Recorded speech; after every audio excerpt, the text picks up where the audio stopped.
네, 안녕하세요. 성공섭의 시작 접정보센터 이남규입니다. 네, 안녕하세요. 한유진입니다. 네, 통계청이 지난 13일에 발표한 조사 결과를 오늘 한번 가지고 와봤습니다. 네.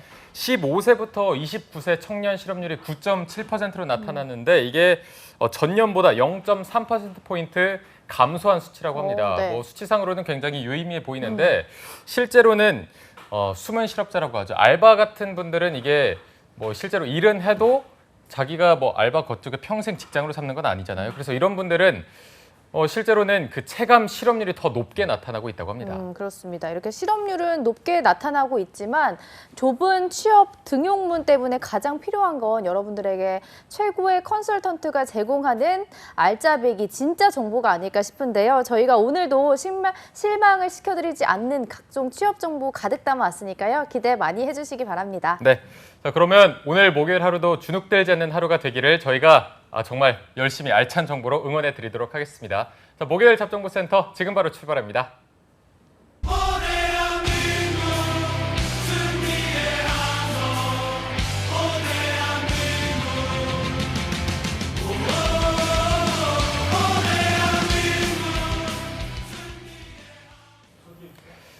네, 대한민국 모든 취준생들의 염원을 실현시키기 위해서 공채 합격을 위한 필수 가이드를 전해드리는 공채 승리를 위하여 시간입니다. 네, 이분과 함께라면 그 어떤 기업도 두렵지가 않습니다. 일주일 만에 나와주셨다고 하는데 네. 정말 오랜만에 나와주신 것 같은 기분이 듭니다. 먼저 취업 컨설팅계의 소화제, 위포트 김태성 컨설턴트 함께하겠습니다. 쌤 안녕하세요. 예, 안녕하십니까. 반갑습니다. 네. 네. 애타게 기다렸나 봐요. 정말 애타게 기다렸죠. 정말 기다렸더니 빈자리가 네, 컸습니다. 한 달 만에 보는 것처럼 맞아요. 굉장히 예. 오랜만에 뵙는 느낌이 드는데 뭐 그동안 뭔가 이미지 변신 좀 있었던 것 같아요. 그렇죠. 깔끔해졌죠? 본인 네. 입으로. 네, 아주 깔끔해졌습니다. 예. 제가 말하려고 했는데 본인 입으로 약간 민혁 쌤도 그렇고 다 쾌남 이미지로 약간 변신을 하시는 것 맞아요. 같아요. 아, 그런가요? 네네. 날이 예. 많이 더워져서 그런가요? 예, 더워져서 제정신이 아니라는 얘기 같은데. 그 정도까지는 아니에요. 들켰네요. 또 이게 5월에 예. 바로 어제잖아요. 스승의 날이었는데 예. 또 이제 대표적인 스승 아니겠습니까? 취준생들의. 예, 취준생들은 보통 학원에서 강의하시는 분들을 스승이라고 생각하는 경우가 많지 않은데 다행히 고맙게도 저에게는 많은 학생들이 꽃도 보내주고 선물도 주고 메시지 엄청 많이 보내주고 그래서 굉장히 고마웠어요. 네네. 예, 지금 취업 준비하는 친구들도 그렇고 입사한 지 몇 년 지난 친구들도 계속해서 회사 내에서 어떻게 성장해야 되는지에 대한 고민, 살아가는 이야기 이런 것들 전해주면서 보내줘서 아주 기뻤습니다. 기쁜 하루였습니다. 네. 지금 강의를 듣고 있는 제자들도 좀 들으라고 하는 말 같기도 하고. 예, 그렇죠. 합격하면 꼭 보내라는 얘기예요. 예. 선물하셔야죠. 예, 입싹 닦지 말고 예, 선물과 꽃 환영합니다. 그리고 또 합격한 기업에서의 식사. 그렇죠. 식사대죠. 그거는 기본이죠. 뭐 태성 선생님 굉장히 좋아하시는 거기 때문에 예. 또 어떤 식으로 보답을 할지가 궁금한데 일단은 지금 떨어진 분들은 태성 선생님이 먼저 좀 위로를 해주셔야 될 것 같은데 예. 제자들 어떻게 위로하고 계신가요? 예, 저에게 전화를 걸면 일단 위로가 될 거예요. 제 컬러링이 괜찮아 잘 될 진짜요? 거야 이거거든요. 취준생들을 위해서 하셨나 봐요. 아니요, 그냥 저를 위해서 했어요. 그렇다고 해주세요. 그거를 들으면 조금 힘이 나더라고요. 음. 예, 그리고 또 하나는 저희가 그렇게 얘기해요. 아직 끝난 게 아니야. 사실 끝나지 않았거든요. 그쵸. 아직도 채용 공고가 남아 있고요. 그래서 끝까지 한번 전열을 가다듬고 다시 한번 해보자라고 용기를 주고 있고 도움이 필요하면 제 학생들한테는 전화를 언제든지 해라라고 해서 어제도 밤 11시에 전화를 한 친구가 해서 한 20분 정도 상담을 해줬어요. 밤 11시에. 예. 근데 이제 좀 안타까운 게 있어요. 학생들 중에 제가 그렇게 제 수업 중에 뭐 몇 달 동안 강조하고 우리 이 방송에서도 강조하고 유튜브에서도 강조하고 계속 그러는데 한 몇 달 지나서 똑같은 이야기를 하는 친구들이 있어요. 선생님, 합격 자소서 좀 보여주세요. 여기 어떻게 하면 합격되나요? 이런 친구들은 사실 용기를 주고 응원을 해줄 마음이 사실 없어요. 예, 그렇게 얘기했는데도 안 바뀌면 네. 합격하기 어렵습니다. 바뀔 그 각오를 해야지만 합격할 수 있어요. 네, 쌤들이 보시기에도 딱 예. 이렇게 보일 것 같아요. 얘는 지금 합격할 예. 것 같다. 예, 보입니다. 처음서부터 좀 잘 갖춰진 친구들이 있고요. 그런 친구들 보면 굉장히 좋고요. 또 하나는 처음에는 정말 엉뚱한 곳에서 헤매고 있었는데 제 말을 듣고 제대로 방향을 잡아서 합격하는 친구들 보면 너무 예쁘고 좋아요. 그쵸. 예. 근데 안 따르는 친구들이 있어요. 수업은 수업대로 듣고 그리고 원래 하던 대로 하고 이런 친구들은 맥이 돈- 빠지죠. 돈이 많은가 봐요, 그런 분들. 그런 거 같아요. 그러려면 제 수업 듣지 말고 네. 어디 딴 데 가서 즐기는 것이 더 좋지 않을까라는 생각이 들어요. 알겠습니다. 네, 알겠습니다. 그럼 오늘도 좀 예쁜 말을 예. 잘 듣고 예쁘게 행동을 할 친구들을 위해서 시간을 가져보도록 할 텐데요. 네. 오늘 준비해 오신 기업은 또 어디인가요? 현대자동차입니다. 현대자동차. 이번 상반기에 또 예. 핵이었죠. 예, 핵이었고 변화가 있어서 많은 친구들이 혼란스러워했고 궁금해했고 네. 그런 기업입니다. 그렇군요. 네, 이게 항상 공채 시즌이 되면은 현대자동차에서 공채 스타트를 끊어주는 기업으로 저희가 알고 있었는데 이번에는 어떻게 보면 파격이라고 볼 수 있을 정도로 예. 공채 폐지를 선언을 해서 예. 일단 이런 움직임에 대해서 태성 쌤 어떻게 보셨는지 한번 얘기해 주시죠. 일단 두 대상을 타겟해서 말씀드리고 싶어요. 일단 기업한테 현대자동차에게는 잘했다. 용기에 박수를 쳐드립니다. 라는 말씀 드리고 싶고요. 일단 지금까지 효과는 미미할 것이라고 봅니다. 하지만 긴 호흡으로 계속하면 굉장히 좋은 효과, 채용이라는 관점에서 좋은 인재를 받아들일 수 있는 좋은 그런 방법이다라고 말씀드리고 지금 시행착오 중이지만 점차 정교화되면 좋아질 것이다라고 말씀드리고요. 그리고 취준생들한테도 말하고 싶어요. 굉장히 혼란스러웠죠. 그리고 이상하게 관심도가 좀 떨어지는 듯한 느낌이에요. 아 정말요? 예, 공채로 그냥 확 시작을 하면 다들 으쌰으쌰 하면서 거기에 우르르 몰려가지고 쓰는데 네. 이게 수시 채용으로 바뀌다 보니까 현대자동차에 대한 관심 조금 떨어지고 지원하는 그런 것도 조금 줄어드는 것 같고 아, 그리고 제대로 오랜 동안 준비해서 지원하는 친구들도 줄어드는 것 같고 이런 상황이 벌어지더라고요. 네. 그런데 여러분들은 역으로 생각하셔야 돼요. 그렇기 때문에 준비된 그런 취준생들한테는 기회가 더 넓게 열려 있을 수 있다라고 생각을 하고 더 좋은 기회다라고 생각하고 준비하시면 좋을 것 같아요. 네, 네. 알겠습니다.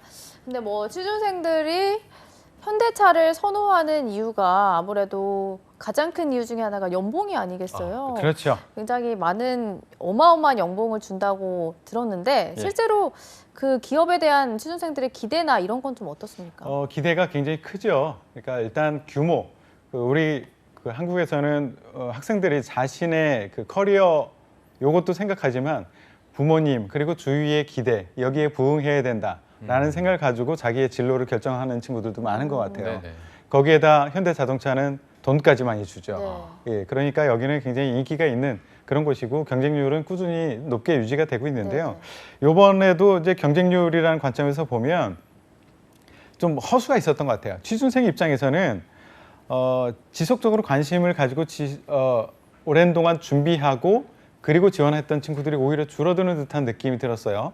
그러니까 제 학생 중에서도 이 친구는 전혀 회계나 재무 쪽으로 공부해보지 않았던 그리고 전공도 전혀 달랐던 그 친구인데 선생님 저 재무팀에 지원을 했어요 라고 얘기를 하더라고요. 그래서 왜 지원했니? 라고 했더니 그냥 떴길래 지원했어요. 예, 왜냐하면 예전에 공채로 진행할 때는 여러 직무를 동시에 지원할 수 없으니까 그중에서 가장 본인이 많이 준비했고 맞는 곳 이것을 골라서 지원을 했는데 이번에는 그렇지 않으니까 그냥 뜨는 거대로 그냥 지원하는 거예요. 예, 그렇기 때문에 경쟁률은 유지가 됐을 거라고 보는데요. 허수가 많습니다. 그러니까 기업 입장에서도 아마 이 허수 때문에 고민을 할 거예요. 전혀 상관없는 친구들이 그냥 질렀거든. 네네. 그래서 이거는 아까도 말씀드렸지만 제대로 준비한 친구들한테는 오히려 기회다. 요번이 기회다라고 생각을 하면 좋을 것 같아요. 네. 저희가 현대자동차면 항상 연봉 얘기를 해서 그런데 개인적으로 궁금한 게 예. 얼마 정도 받나요? 이거는 재직자들한테 얘기를 해보면 다 달라요. 아 정말요? 예, 부서마다 다른 건지 아니면 그거는 이제 부서마다도 약간 그 신입은 똑같아요. 아 예, 그런데 이제 몇 년 지나면서는 조금 달라지는데 이게 외부에 오픈된 거는 뭐 5천을 훌쩍 넘는 것처럼 얘기가 되고 있는데 네. 재직자들한테 물어보면 그거 받는 사람 있으면 나와보라 그래. 이런 정말요? 얘기를 하더라고요. 그러니까 아마도 외부에 공표되는 것은 아마 인센티브가 최상이었을 때를 기준으로 산정하지 않았을까라는 추측을 해봅니다. 네. 예. 그럼 신임 초봉은 그래도 4천 정도. 그건 훌쩍 넘죠. 4천은 예. 훌쩍 넘고. 예. 국내에서 상위 10% 안에 든다라고 생각하시면 될 것 같아요. 은행권과 비견할 수 있는 비슷한 그런 굉장히 수준이라고 많이 봅니다. 받는 수준이죠. 많이 받죠. 음. 예, 많이 받고 여기는 근무 시간에 대해서도 굉장히 철저하게 관리를 요즘에 하거든요. 네네. 너무 늦게까지 야근하지 말아라라고 얘기를 해서 관리를 하는데 여전히 뭐 뭐 일 많이 하는 사람은 많이 하고요. 그렇습니다. 이게 전체적으로 조직 분위기는 이렇다라는 말씀을 드리긴 하지만 네. 그 부서와 그리고 어느 상사를 만나느냐 사람이 중요해요. 그거에 따라서 누군가는 현대자동차에 대해서 완전히 몹쓸 회사야라고 얘기를 하는 사람도 있고요. 네. 누구는 완전히 현대자동차 정말 최고의 회사라 이렇게 얘기하는 사람도 있고요. 그래서 너무 크게 뭉쳐서 이야기를 하는 것은 조금 위험 부담이 있습니다. 알겠습니다. 어쨌든 그래도 지금 연봉 얘기를 듣고 이번 하반기 정말 불태워야겠다 생각하는 분들이 계실 것 같아서 네. 저희가 또 본격적으로 좀 분석을 해볼 텐데 일단 이번 상반기 채용에서 구직자들이 주목해야 될 직무나 이런 특징 같은 게 있었다면 어떤 게 있을까요? 이번 현대자동차의 채용의 특징이 굉장히 그 변화가 많았어요. 네. 예, 그래서 그 변화를 프로세스에 따라서 좀 말씀을 드려볼게요. 우선 그 채용이 본격적으로 진행되기 전에 채용 설명회라는 것을 하죠. 네. 그런데 채용 설명회는 예전에 대규모로 한꺼번에 모아서 뭐 몇 개 대학을 돌아다니던 아니면 현대자동차의 어떤 한 장소를 빌려서 진행을 했었는데 이게 대규모 채용 설명회가 대폭 줄고요. 그리고 온라인 설명회 그리고 채용 공고를 낼 때 job description 그러니까 상세 정보 부분을 굉장히 강화를 했어요. 그래서 이 공고만 보고도 무엇인지를 알 수 있게끔 그렇게 많이 보완을 했습니다. 그리고 채용 공고도 좀 달라졌어요. 예전에는 좀 직군별로 크게 뭉쳐서 냈어요. 그러니까 업무를 포괄적으로 뭉쳐서 설명하고 뽑아서 입사 후에 다시 배정하는 그런 형태를 많이 띄었었는데요. 이제는 직무를 굉장히 상세하게 나눠서 채용 공고를 내고 있습니다. 예를 들어서 예전에는 인사 이렇게 채용 공고를 냈다면 이제는 글로벌 HR 중에서 어떤 부분을 교육하고 글로벌 HR 중에서 뭐 평가나 보상을 담당하고 뭐 HR 중에서 교육을 담당하고 이런 식으로 상세화해서 채용 공고도 냈고 상세한 설명을 하고 있고 네. 이렇게 채용 설명의 부분이 바뀌었고요. 이제 그 다음에 채용 설명회가 지나면 서류 전형을 하게 되죠. 서류 전형에서는 예전에 비해서 훨씬 더 자소서에 대해서 꼼꼼하게 읽을 거예요. 그리고 자소서의 질문 항목도 매우 달라졌어요. 네. 예전에는 그룹 공통적으로 내는 그런 질문들이 많았었는데 지금 직무에 따라서 굉장히 다른 질문들을 하고 있어요. 예를 들어서 구매다 이럴 경우에는 예전에는 1, 2, 3번이 공통으로 났었는데 1, 2번 대략 공통적인 질문을 하고 있고 3번에서는 제가 하나 뽑아왔는데 구매 같은 경우에는 물건을 사는 것을 구매라고 합니다. 본인의 경험 중에서 가장 효과적으로 구매 경험을 했던 것을 기술해 주세요. 4번은 협력체 선정 시 품질, 조달 이것 중에서 무엇을 포기하고 무엇을 선택할 것이냐 이런 식으로 해당 직무와 관련된 그런 질문들로 자소서를 구성을 하고 있어요. 그래서 자소서를 꼼꼼하게 더 읽는다. 그리고 직무별로 차별화돼서 자소서도 질문을 한다. 이렇게 보시면 되고요. 그리고 HMAT, 그 서류 전형 다음에 HMAT을 예전에 봤었는데요. 이게 이제 적성 부분이 중요도가 매우 떨어졌습니다. 아예 안 보거나 적성 부분을 아예 안 보거나 아니면 그 다음 면접 일부에서 함께 보는 그런 경우가 있습니다. 근데 보통의 경우는 적성검사는 심층 직무 면접으로 대체한다 라고 보시면 될 것 같고요. 인성검사는 일단 유지는 하고 있어요. 인성검사 같은 경우에는 1차 면접 후에 진행을 합니다. 이게 이렇게 나갈 수밖에 없어요. 수시 채용으로 바뀌는 그 순간부터는 이렇게 바뀌어야 돼요. 채용팀 입장에서는 예전에 좀 찜찜했어요. 대규모로 들어오는 친구들을 하나하나 보고 너는 돼, 너는 안 돼 이거를 할 수가 없거든요. 몇만 명, 몇십만 명을 할 수가 없어요. 그렇기 때문에 어떻게 효과적으로, 효율적으로 떨어뜨릴 수 있을까 이것을 고민하다가 인적성 검사라는 것을 보게 됐었거든요. 네. 굉장히 편해요.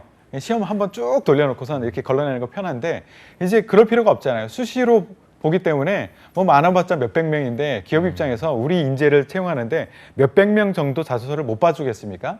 그렇기 때문에 이 HMS의 중요도는 매우 낮아지고 자소서 그리고 면접의 중요도가 올라가고 있다라고 보시면 되고요. HMS를 예전에는 봤어. 근데 이제 면접으로 옮겨갔고요. 면접은 어떻게 바뀌느냐?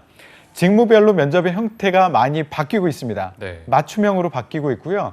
아까 자소서에도 봤지만 자소서뿐만 아니라 면접에서도 직무에 맞는 질문들이 대부분 이루어질 거예요. 그래서 직무에 대한 고민을 많이 하셔야 되고요. 그리고 1차, 2차를 나눠서 하던 거를 1차, 2차를 통합해서 면접을 보는 경우도 많이 늘어나고 있습니다. 그리고 입사를 했어요. 드디어 입사했어. 예전에는 그룹 연수원에다 때려 넣습니다.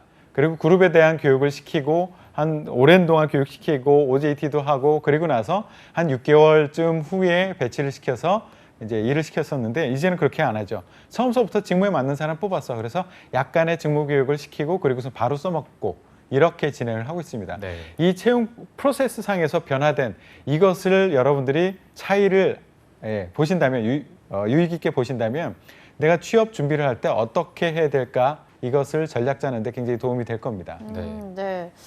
이래저래 정말 많은 변화가 있는 예. 것 같은데 네. 이렇게 상반기에 비해서 상반기 공채에서 현대차가 가장 이렇게 변화를 준 데 있어서 가장 큰 이유는 좀 뭐라고 평가를 하시나요? 일단 모든 곳이 바뀌어야 돼요. 이렇게.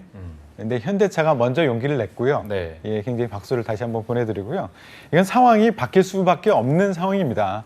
경영 환경, 비즈니스 환경이 바뀌었어요. 예전에는 그냥 급성장하는 우리나라 비즈니스가 급성장하는 그런 시기였어요. 그래서 필요한 인력도 굉장히 한꺼번에 많은 인력을 필요로 했어요. 그래서 그것을 하나하나 뽑기에는 한계가 있었죠. 그래서 대규모로 대략 이 정도의 인성을 가진 사람, 보통 이 정도 교육받고 이 정도의 스펙을 가진 사람 뽑으면 우리가 들어와서 그 다음에 교육시켜서 우리가 써먹을게, 이게 먹혔단 말이에요. 근데 요즘에는 바뀌었습니다. 이게 이렇게 보시면 돼요. 채용팀은 그 장사를 하는 사람이라고 보면 되고요. 우리의 고객, 채용팀의 고객은 누구냐면 현업 팀장들, 현업 사람들이에요.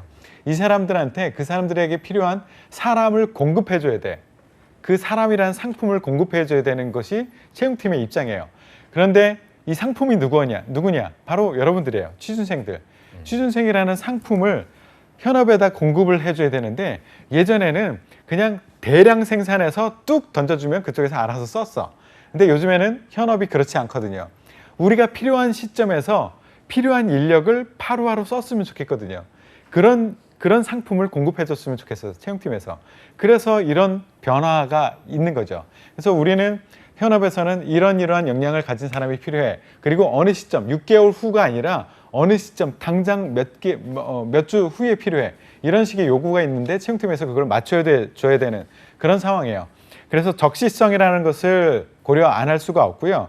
하여튼 대규모 공채를 했을 때는 6개월 후에 필요한 인력을 예상해서 뽑아놓고 교육시켜서 제공해 줬었는데 그 다음에 6개월 후에 이렇게 급변하는 비즈니스 환경 후에 하에서 상황이 바뀔 수가 있거든요. 필요 없어질 수도 있어요. 그리고 다른 그 퀄리티를 가진 다른 역량을 가진 사람이 필요할 수도 있어. 그렇기 때문에 6개월 후를 예상하고 미리 뽑아놓는다는 것은 위험 요소가 크고요. 네. 수요도 마찬가지예요. 예전에는 6개월 후에 사람을 공급해야 되기 때문에 우리가 예상해서 보통 6개월 정도 되면 이탈률이 이 정도 되니까 그 이탈률을 고려해서 추가적으로 더 뽑자. 이렇게 했습니다. 그러니까 추가적으로 우리가 필요하지 않은 인력까지도 뽑았어요. 낭비죠. 예, 이런 것들도 없앨 수 있고요. 필요 인재의 유형이 좀 달라졌어요. 예전에는 성실하고 조직의 충성도가 높은 사람, 이런 사람을 뽑아다가 교육시켰으면 괜찮았는데 이제는 선발하는 그 평가 기준이 달라졌어요. 그러니까 한마디로 정의하면 예전에는 열심히 일하는 사람이 필요했습니다. 그런데 지금은 잘하는 사람이 필요합니다. 그렇기 때문에 모든 것이 달라졌어요, 환경이. 그래서 현대자동차는 이 상황에 맞게 용기 있게 수시채용으로 바뀐 그런 회사다라고 보시면 됩니다. 네. 자, 그러면 지금부터 현대차 그룹을 지원함에 있어서 구직자 여러분들이 정말 궁금해할 만한 오해와 진실에 대해서 좀 알아보는 시간으로 OX로 좀 속 시원하게 답해보는 시간을 가져보도록 하겠습니다. 자, 바로 첫 번째 질문을 드리면요. 아까 뭐 채용 인원에 대해서 좀 말씀해 주셨는데 이번에는 기업 입장에서 공채로 했을 때는 채용 규모가 이만큼이었는데 수시로 하면은 채용 규모가 조금 해서 결국엔 줄어들 것이다. 수시 채용으로 변하면서 채용 규모가 줄어들 것이다. OX 어떻게 보시나요? 아, 이걸 어떻게 되나? 이렇게 돌려볼까요? 너무 그때그때 화려한데요? 다르다. 하려는가요? 더워서 이렇게 지금 부채질하고 있는 거죠. 예, O이면서도 X입니다. 아, 네. 예, 지금 이번에 채용이 조금 줄어들긴 할 거예요. 예, 전체적으로는. 예, 상반기에 좀 줄어들었을 건데 네. 이제 그 이유는 여러 가지가 있는데 일단 왜 yes냐 하면 yes와 no가 같이 있는데 왜 yes냐 하면 기존에는 이탈률을 고려해서 조금 더 뽑았어요. 근데 수시 채용이기 때문에 그렇게 이탈률을 고려해서 추가적으로 뽑는 인원은 없어질 겁니다. 그런 인원만큼은 좀 줄어들 겁니다. 예. 그런데 no라는 것은 뭐냐면 이게 수시 채용 때문에 줄었느냐 이런 질문에 no라는 겁니다. 수시 채용이 아니라 실제 현대자동차가 지난 시즌에 영업이익이 좀 감소가 안 됐어요. 좋았죠. 예, 네. 47% 감소가 됐어요. 오. 그러니까 기업에서 채용 인원을 결정하는 것은 여러 가지 요소가 있는데 그 중에 하나는 그 영업이익 부분이거든요. 매출이 얼마큼 올랐느냐, 영업이익이 어떻게 됐느냐. 그런데 비즈니스 상황이 좋지 않으면 적게 뽑습니다. 그래서 요거는 수시 채용이라서 더 적게 뽑는 것이 아니라 비즈니스 상황 자체가 안 좋아졌으니까 그러니까 덜 뽑는다라고 생각하시면 좋을 것 같아요. 네, 네. 알겠습니다. 그리고 두 번째 질문은 제가 좀 드려보도록 할 텐데 네.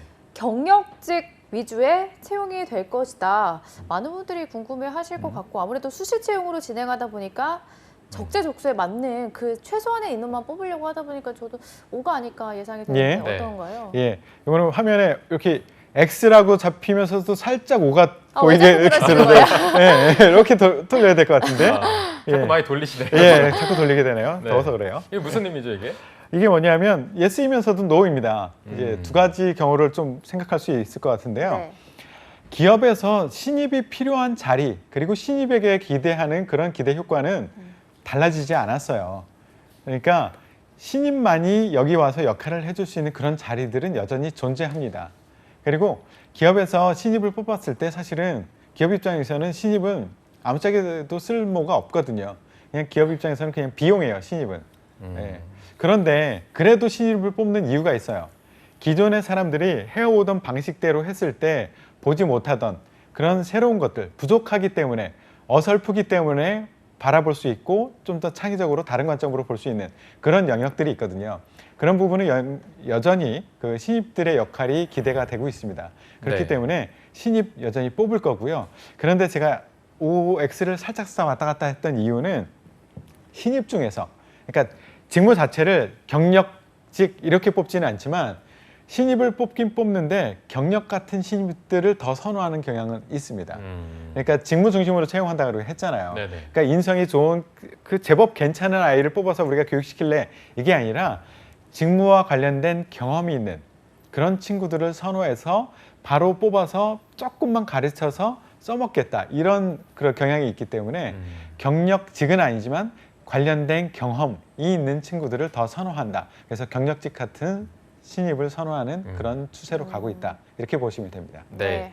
자, 이어서 질문을 하나 더 드려보도록 하겠습니다. R&D 연구개발 직무는 학사 인력을 안 뽑을 것이다. 이거는 OX를 좀 제대로 해주실지 예. 한번 답을 해주시죠. 이번에는 정확하게 갑니다. X. X. 예. 안 뽑을 것이다. 예. 아니요. 뽑을 것이다. 뽑을 것이다. 뽑을 것이다. 예. 안에 이건- X니까. 예. 안에 아니면 예, 긍정이죠. 오죠. 예. 예. 이거는 이것도 바뀌지 않습니다. R&D라고 하면 우리가 리서치하고 디벨롭먼트라는 게 합쳐져서 그 R&D라고 이름이 불리거든요. 그러니까 전문적으로 아주 요소 기술을 깊이 있게 연구하는 분야는 예전에도 그랬고 지금도 그렇고 석박사 위주로 채용을 할 겁니다.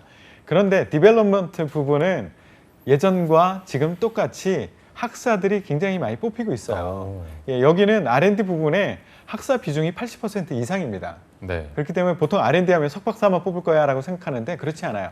80% 이상 뽑을 거고 예전이나 지금이나 달라질 것은 없다. 그래서 여전히 학사도 뽑을 것이다. 이렇게 보시면 됩니다. 알겠습니다. 자, 그럼 마지막 오해와 진실, 현대차 그룹의 채용 스펙을 더 볼 것이다. 예, 스펙 아니죠. 안 본다 이제. 예, 덜 보겠죠.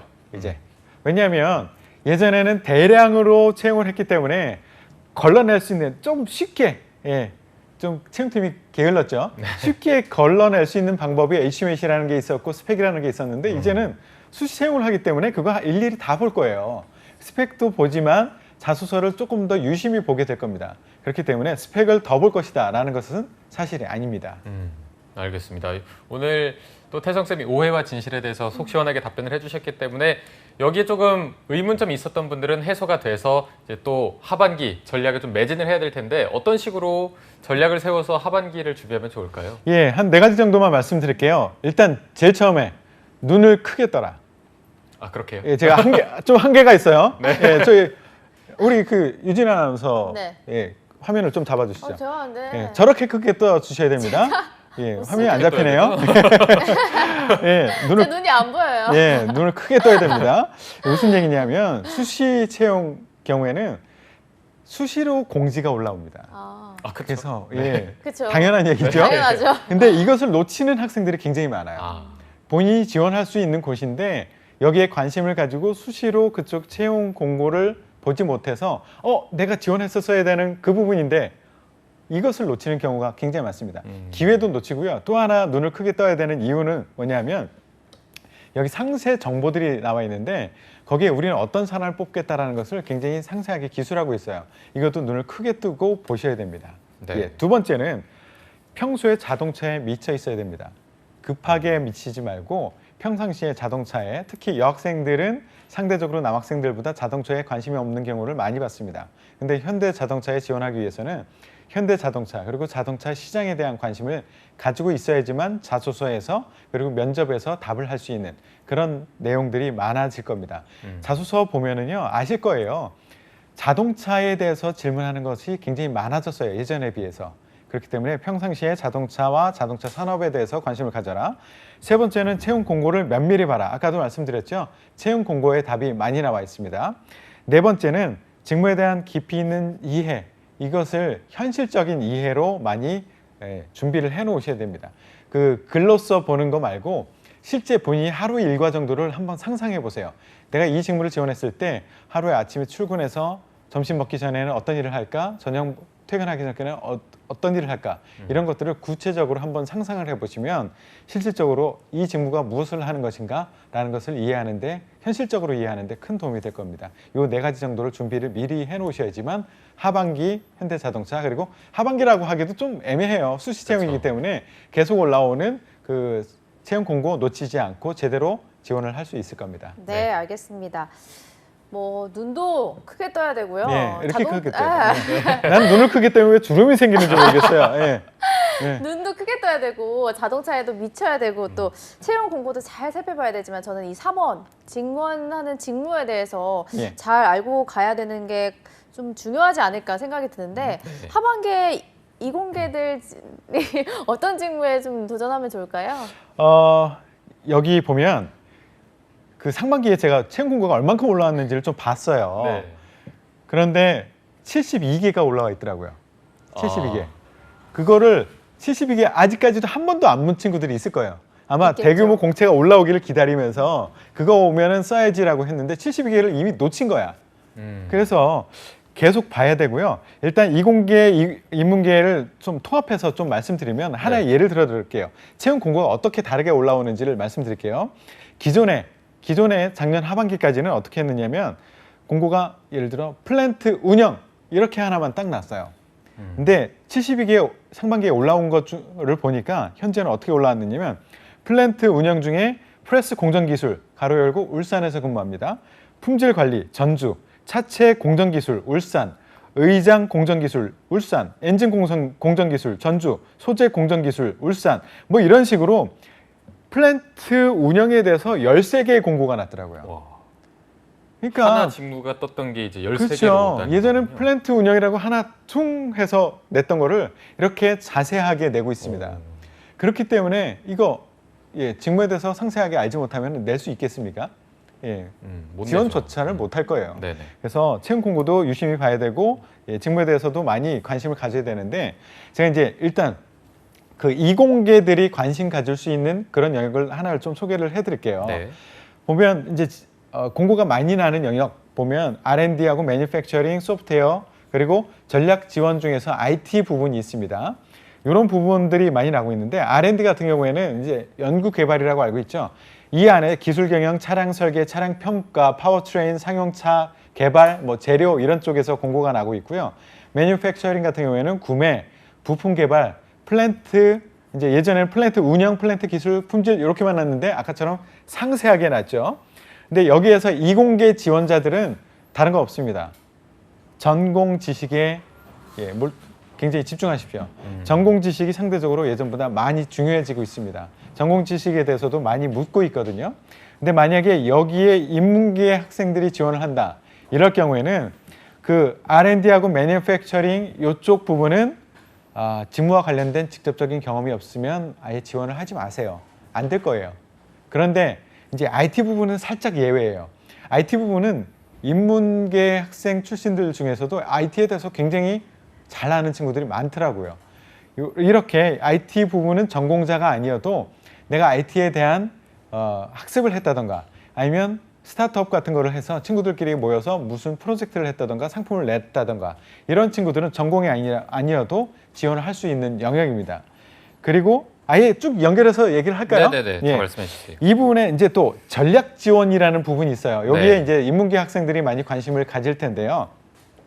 전략 지원 같은 경우는 상세 직무를 보면 상품 전략이라든가 영업, 서비스 이런 상세 직무들이 있는데요. 네. 일단 첫 번째 경우 이공계 지원자인 경우에는 이 전략 지원을 지원한 친구들은 본인의 전공 지식 이것도 물론 중요하지만 그거보다 더 중요한 것은 전공 지식이 이쪽 비즈니스에서 어떻게 활용될 것인가.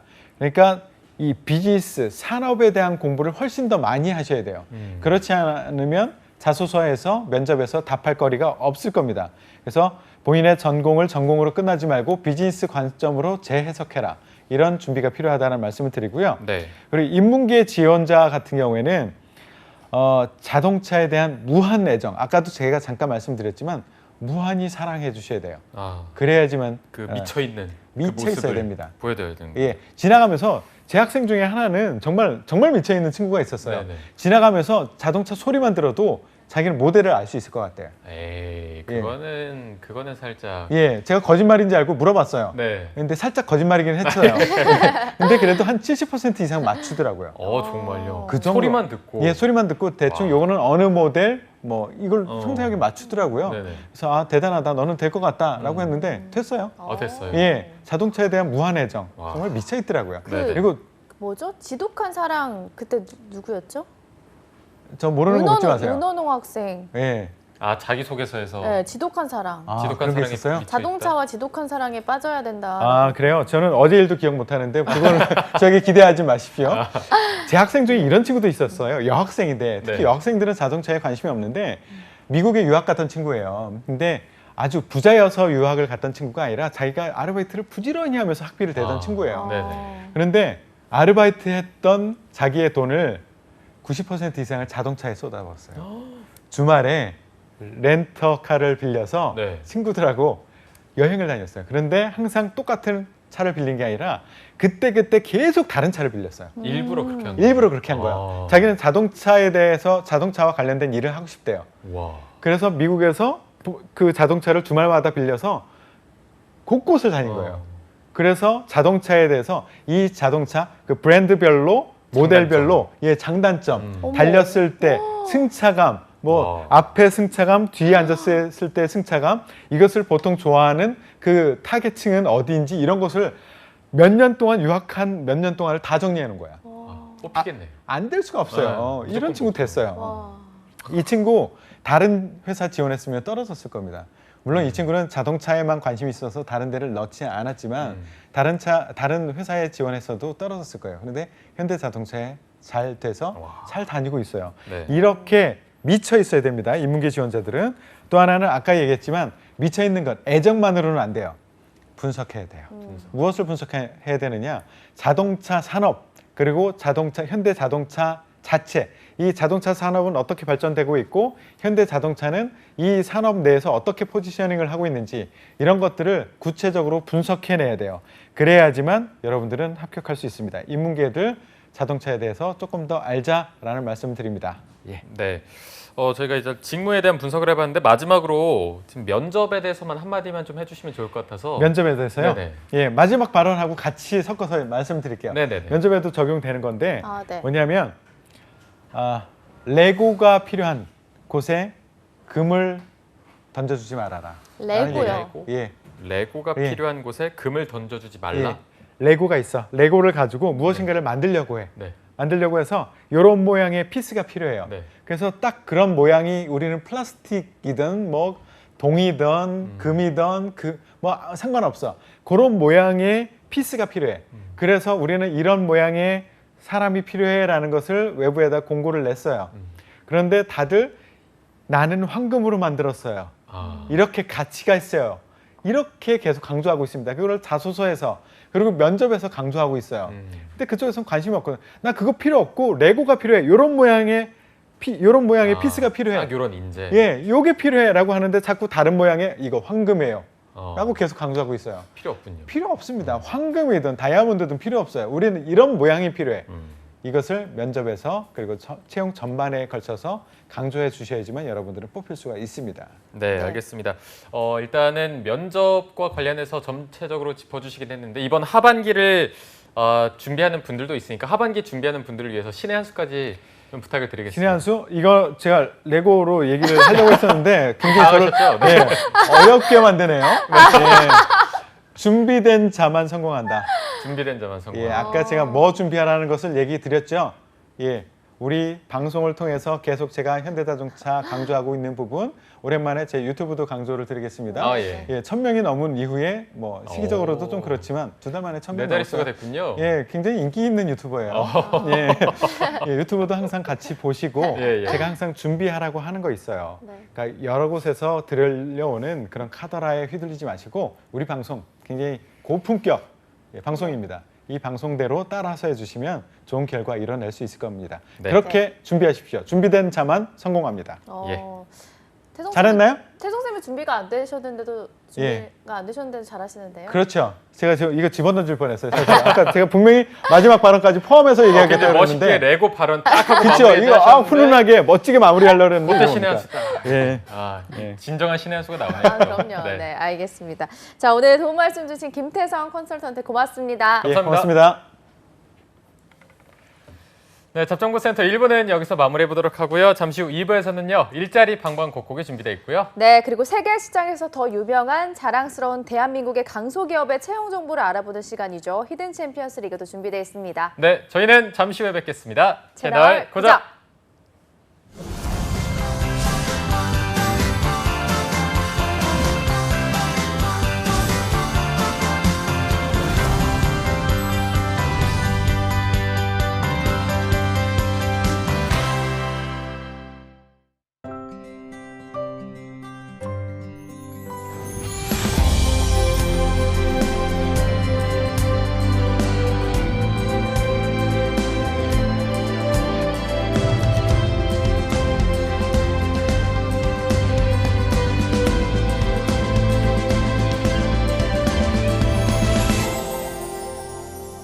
아이라는 이름의 미래, 아동수당이 함께합니다. 아동수당 지금 신청하세요. 보건복지부. 어머어머 대박! 최영희 소식 들었어? 취직했다는 소문은 들었는데 독립할 자금도 모았대. 백수 아니었어?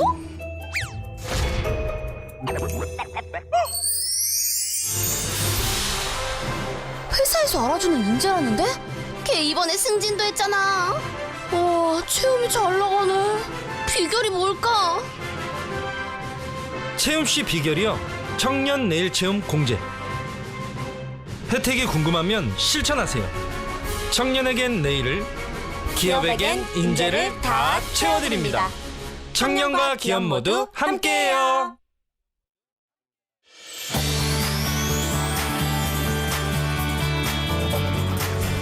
한국 직업방송을 보면 취업이 보입니다.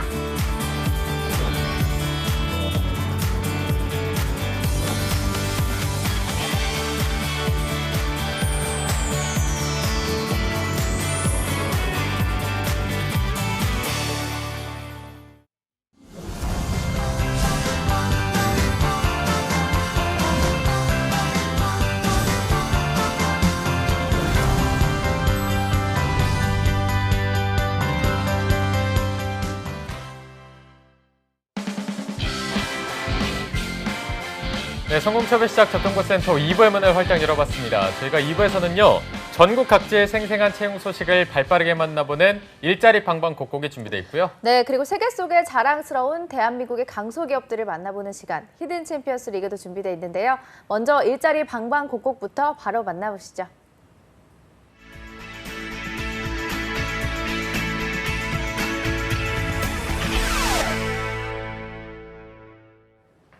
네, 매일매일 전국 각지의 생생한 채용 정보를 알아보는 일자리 방방곡곡. 오늘은 대전으로 가보겠습니다. 대전 고용센터의 서은혜 주무관님 연결되어 있는데요. 주무관님 안녕하세요. 네, 안녕하세요. 대전고용센터 서은혜입니다. 네, 오늘 어떤 소식 가지고 오셨나요? 네, 이번 주 소개해드릴 구인사업장은 주식회사 화동인터내셔널입니다. 대전광역시 중구에 소재한 경영 컨설팅업으로 현재 무역사무원 1명을 모집합니다. 학력은 무관, 경력 3년 이상자로 해외 마케팅, 컨설팅 관련 업무, 고객사 관리, 해외 시장 조사, 해외 바이어 발굴, 해외 출장 등의 업무를 담당하게 됩니다. 근무 형태는 주 40시간, 급여는 연봉 3,800만 원 이상 지급됩니다. 입사를 희망하시는 분들은 이력서, 자기소개서 준비하셔서 이메일 접수하시기 바랍니다. 참고로 접수 마감일은 채용 시까지입니다. 네, 3년 이상 경력의 무역사무원 1명 채용하고 있습니다. 해당 경력 소지하고 계신 구직자분들은 빠른 지원 바라겠습니다. 네, 주무관님 다음 소식도 바로 알아볼까요?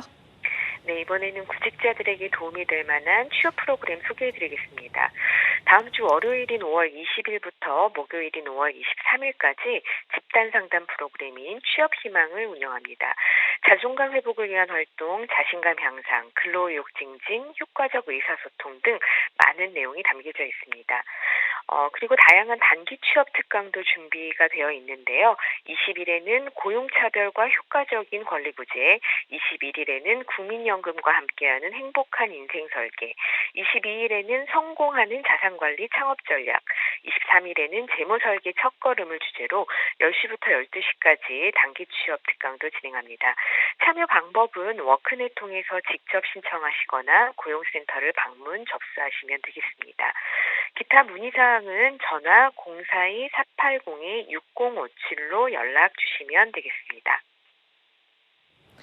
네, 구직자 여러분들을 위해서 다양한 취업 프로그램 준비하셨다고 하니까요. 여러분들 많은 관심과 참여 바라겠습니다. 네, 주무관님 오늘 소식도 고맙습니다. 네, 고맙습니다. 네, 지금까지 일자리 방방곡곡 대전의 채용 정보 알아봤습니다.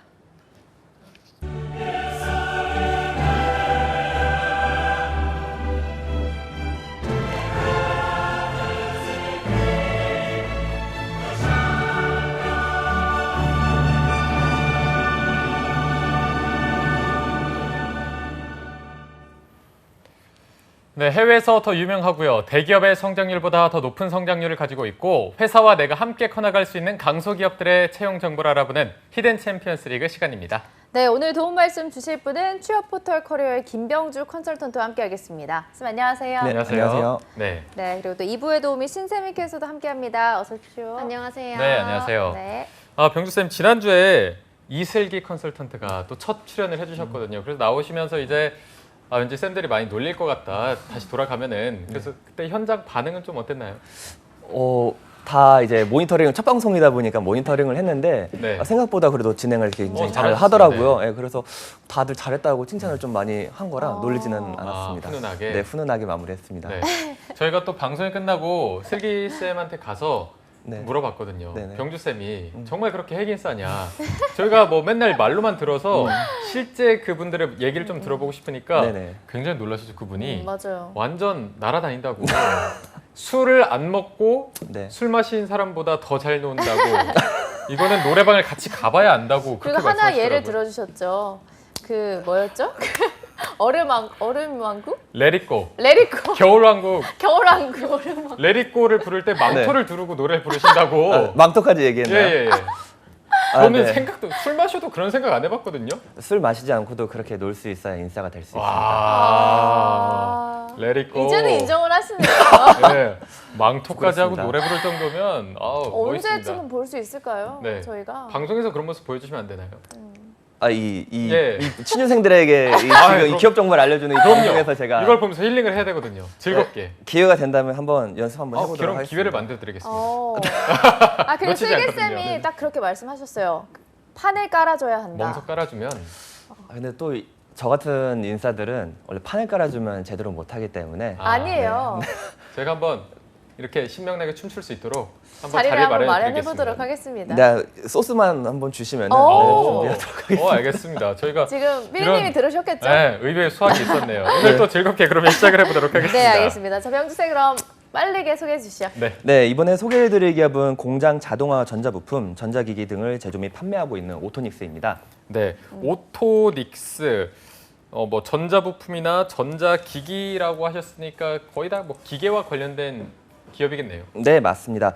오토닉스는 산업 자동화 분야의 핵심인 센서, 제어기기, 모션 디바이스, 레이저 마킹 시스템 등 약 6천여 종의 제품을 생산 및 판매하며 종합적인 솔루션을 제공하고 있는 산업 자동화 전문 기업입니다. 공장을 새로 구축하거나 리뉴얼할 때 가장 기본적으로 갖춰야 하는 것은 어떤 환경에서도 잘 작동하는 고성능의 센서인데요. 가장 말단의 센서부터 모듈, 운영 소프트웨어까지 일환화해서 제공하는 것이 바로 오토닉스의 강점입니다.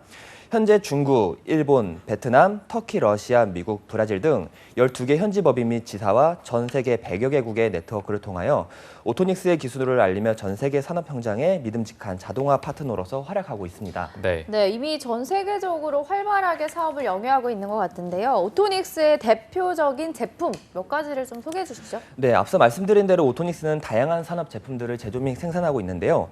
우선 자동차 산업 분야로는 부품 생산 라인, 자동차 조립 공정, 프레스 공정, 도 용접 공정 등의 제품을 다루고 있고요.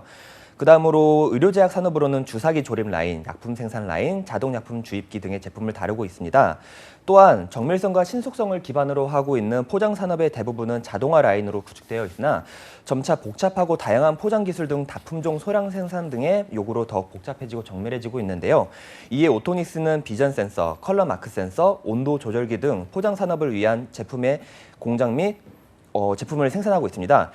이외에도 채소류 세척 라인, 육류 가공품 생산 라인, 음료수 용기 이송 라인, 원두 로스팅 머신, 튀김기 등의 식음료 산업의 제품을 생산하고 있고요.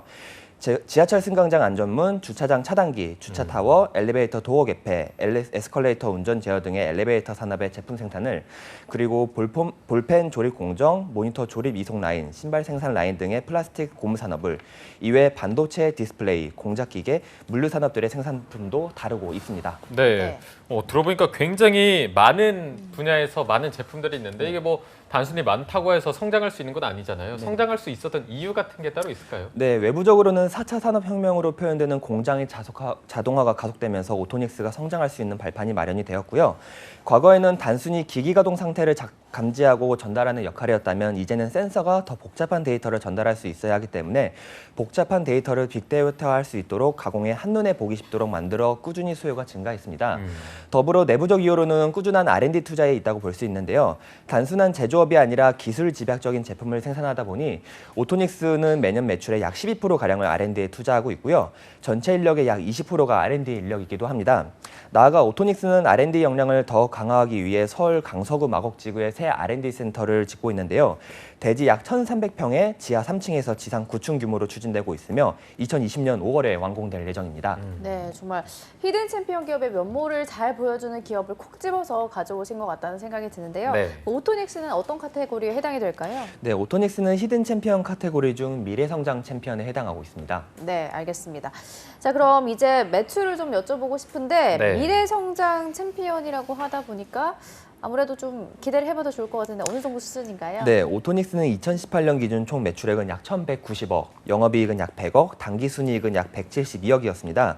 매출 비중 중 약 90%는 센서와 제어기기 부분에서 발생하고 있고요. 매출 중 약 25%가 해외에서 발생하고 있는데요. 오토닉스는 센서 기술을 강화해 앞으로도 세계 시장을 더 집중 공략할 예정입니다. 네, 들어보니까 매출도 굉장하고요. 뭐 굉장히 기술력도 갖추고 있고 많은 분야에서 다양한 제품들도 있는데 이렇게 커지기까지 그 기업이 걸어온 연혁이 또 궁금해지는 순간입니다. 그래서 이 부분은 신세미 캐스터가 오토닉스의 연혁에 대해서 소개해드리도록 하겠습니다. 네, 오늘의 기업 오토닉스는 1977년에 국제전자로 설립이 됐습니다. 1988년에 지금의 상호명인 오토닉스로 변경이 됐고요. 89년에는 법인으로 전환이 됐습니다. 그리고 1990년에는 정부 공인부설의 제어계층 연구소를 설립을 했고요. 92년에는 제29회 무역의 날 100만 불 수출의 탑을 수상을 했습니다. 2005년에는 제42회 무역의 날에서 1000만 불 수출의 탑을 수상을 했습니다. 그리고 2011년에는 중국 가흥시의 10대 신공업화 선도 기업에 선정이 됐고요. 같은 해에 제48회 무역의 날에서 3천만 불 수출의 탑, 그리고 대통령상을 수상을 했습니다. 2012년에는 제46회 납세자의 날에서 금탑 산업훈장을 수훈했고요. 2013년에는 월드클래스 300 프로젝트 정부 지원 대상 기업으로 선정이 됐습니다. 2015년에는 2015 대한민국 행복기업 대상에서 일하기 좋은 기업 부문의 대상을 받았고요. 2018년에는 일자리 창출 대통령 표창을 수상을 했고 2018 인더스트리 어워드 코리아에서 스마트 팩토리 기업 혁신 대상을 수상을 했습니다. 오랜 역사 동안 굳건한 자리를 지켜온 기업인데요. 오토닉스의 연역 살펴봤습니다. 네, 알겠습니다. 자, 그럼 오토닉스의 성장을 다시 한번 살펴볼 수 있는 연역을 소개받았는데 오토닉스의 연봉은 어느 정도 수준인지도 바로 알려주시죠. 네, 현재 채용 중인 모든 부분의 연봉은 회사 내규에 따른다고 나와 있는데요. 취업 포털 사이트 기준 2018년 대졸 초임 연봉은 약 2,700만 원, 평균 연봉은 약 4,600만 원이니 참고하시면 될 것 같습니다. 네. 대졸 초임 연봉은 살짝 아쉽다고 느끼는 분들도 있을 것 같은데 평균 연봉은 그래도 괜찮은 편이고요. 그만큼 또 이제 복지가 얼마나 좋은지가 궁금해지는데 아까 뭐 신세미 캐스터가 말씀하시기를 일하기 좋은 기업 부문에서 대상을 받았거든요. 복지가 기대가 되는데 어떤 식으로 잘 돼 있나요? 네, 오토닉스의 경우에도 복지가 굉장히 잘 되어 있습니다. 우선 포상제도에는 장기교통자 포상, 우수사원 포상, 상여금이 있고요. 오토닉스의 경우에는 자기개발과 관련된 복지가 눈에 띕니다. 그중 중장기 전략적 인재 채용과 역량 강화를 위해 국내외 석박사 과정 지원과 외국어 역량 향상을 위해 외국어 레벨에 따라 어학수당을 지급하고 있습니다. 또한 해외 주재원 후보를 사전에 발굴하여 어학 및 이문화 교육 등을 지원하고 있고요. 해외 주재원 파견의 기회를 제공하는 해외 연수 지원이 있습니다. 이외에 영어, 일본어, 중국어 등 사내 외국어 강좌 및 사이버 연수원을 운영하고 있고요. 주택자금 대출 지원이 있고 한 가구당 2자녀의 고등학교, 대학교 학비 지원, 사내 식당 운영으로 중석식 무료 제공, 사내 어린이집, 휴게실, 기숙사 운영, 그리고 헬스장, 탁구장, 풋살, 축구장, 배드민턴, 농구장의 체육시설 운영, 통근버스 운영 등 다양한 복지가 지원되고 있습니다. 네, 알겠습니다. 취준생 여러분들이 복지에서는 좀 아쉽지 않을 것 같다는 생각이 드는데 그럼 채용 전형에 대해서 바로 들어보겠습니다. 네, 오토닉스는 현재 HRM, 국내 영업, 해외 영업, 상품 기획, 기술 영업, 머신 비전 소프트웨어 개발, 기술 지원, R&D 기획, 웹 개발, 세일스포스 CRM 개발 및 운영, UX UI, 제품 디자인, CAE, FEM, 하드웨어 경력직 개발, 펌웨어 소프트웨어 개발, PC 소프트웨어 개발, 기구 설계, 하드웨어 개발, 소프트웨어 개발 부문 총 19가지 채용을 진행 중에 있습니다. 이외 공통지원 자격으로는 2, 4년제 정규대학 졸업자 및 졸업 예정자 지원이 가능하고요. 병역필 또는 면제로 해외여행에 결격 사유가 없어야 합니다. 또한 모든 신규 입사자의 경우 3개월의 수습 기간을 거치게 되고요. 입사 지원은 오토닉스의 채용 홈페이지를 통해 접수받고 있으니 확인 후 지원해 보시면 되고 채용 마감일은 5월 19일 이번 주 일요일까지니 확인 후 지원해 보시면 되겠습니다. 네, 알겠습니다. 자, 그럼 자세한 채용 부문에 대해서는 신세미 캐스터가 소개해 드리도록 하겠습니다. 네, 오토닉스는 현재 19가지 부문에서 신입 및 경력직 모집을 하고 있습니다. 신입 부분 6가지만 먼저 소개를 해드릴까 하는데요. 경력 부분은 채용 홈페이지 참고하시면 좋을 것 같고요. 먼저 HRM 부분입니다. 채용 전략 수립 및 정기 수시 채용을 진행하고요. 또 인재 소싱 채널 관리, 해외 법인 인사 관리, 인사 제도 기획 및 관리를 담당하게 됩니다. 다음은 상품 기획 부문입니다. 센서와 제어기기, 모션 디바이스 상품 기획을 담당을 하고요. 상품 기획 경험과 관련 분야 연구 개발 또는 기술 영업 경험자 우대하고 있습니다. 다음으로는 기술 지원 부문인데요. 머신 비전 솔루션 기술 지원, 머신 비전 시스템 구축, 고객 교육 지원 및 현장 지원을 담당을 하고요. 머신 비전 컴포넌트 지원 경험 보유자와 머신 비전 광학계 프로젝트 경험자 등등을 우대하고 있습니다. 다음으로는 R&D 기획 부문입니다. R&D 전략 수립과 프로젝트 관리, 기술 로드맵 수립, 신규 프로젝트 발굴, 외부 기술 도입을 담당을 합니다.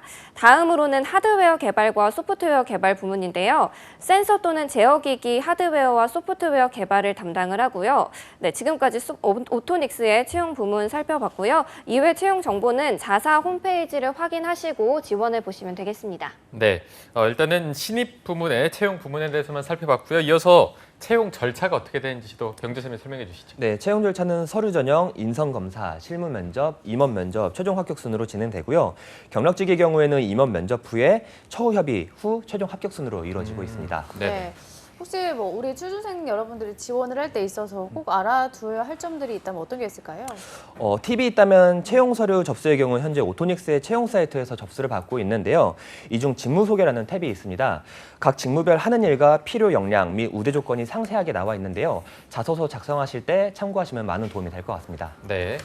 자, 그러면 마지막으로 오늘 오토닉스를 추천하시는 이유까지 한번 들어보도록 하겠습니다. 네, 오토닉스는 올해 레이저 스캐너 LSC 시리즈를 국내 업계 최초로 양산하여 성공하여 실시했는데요. 레이저 스캐너는 적외선 레이저를 이용하여 정해진 검출 범위 내에서 사람과 장애물 등의 물체를 유연하고 정확하게 검출해내는 센서를 말합니다. 오토닉스가 이번에 출시한 레이저 스캐너 LSE 시리즈는 최근 사회적 이슈로 급부상하고 있는 지하철 승강장 안전문 사고 방지를 목적으로 보다 효과적으로 사용될 것으로 예측되고요. 이미 KRS 한국철도 표준 규격을 만족해 정식 출시 이전에 이미 코레일 역사에 적용되어 제품에 대한 성능과 신뢰성을 입증받았기에 앞으로의 성장 가능성이 더 기대가 되고 있습니다. 네. 네, 알겠습니다. 정말 오랜만에 이분에게 물어보는 것 같은데 신세미 캐스터 병주쌤이 오늘 추천해주신 오토닉스 추천하시나요? 네, 오랜만에 여쭤봐 주셨는데요. 저는 오토닉스 추천하고 싶고요. 연봉이 조금 아쉬워서 취준생 분들 중에서 연봉을 좀 중요한 요소로 꼽는 분들 같은 경우는 좀 지원하기 꺼리실 수도 있겠지만 평균 연봉 보면은 괜찮은 것 같고요. 무엇보다 일하기 좋은 기업에 선정이 된 만큼 복지가 탄탄하기 때문에 들어가셔서 함께 성장을 해도 괜찮을 것 같습니다. 네. 이게 약간 뭐라 그러죠? 유체 이탈 화법이라고 하나요? 네? 살짝 이게 취준생들한테 이제 네. 취준생들은 연봉이 좀 아쉬울 수도 있겠지만 저는 신세미 캐스터가 연봉이 괜찮은지 묻고 있거든요. 아, 이 연봉이요? 예. 저는 조금 더 주시면 참 좋을 것 같은데. 그렇죠. 열심히 하면 주지 않을까요? 성과급 같은 거 주지 그럼요. 않을까요? 네. 그렇죠. 함께 일을 하면서 연봉을 더 높여보도록 합시다. 네. 그럽시다. 그럽시다. 네. 알겠습니다. 자, 오늘 미래 성장 챔피언으로 분류가 돼서 더 앞으로의 성장이 기대가 되는 오토닉스라는 기업에 대해서 함께 알아봤습니다. 오늘 함께 해주신 취업 포털 커리어의 김병주 컨설턴트 그리고 신세미 캐스터 두 분 고맙습니다. 고맙습니다. 네, 잡정보센터 오늘 준비한 내용은 여기까지고 내일은 저희가 기분 좋은 금요일을 맞아서 여러분들이 좋아하는 어벤져스 특집을 준비해봤습니다. 네, 이어서 2부에서는 영화 직업을 만나다도 준비되어 있습니다. 시청해주신 여러분 고맙습니다. 고맙습니다.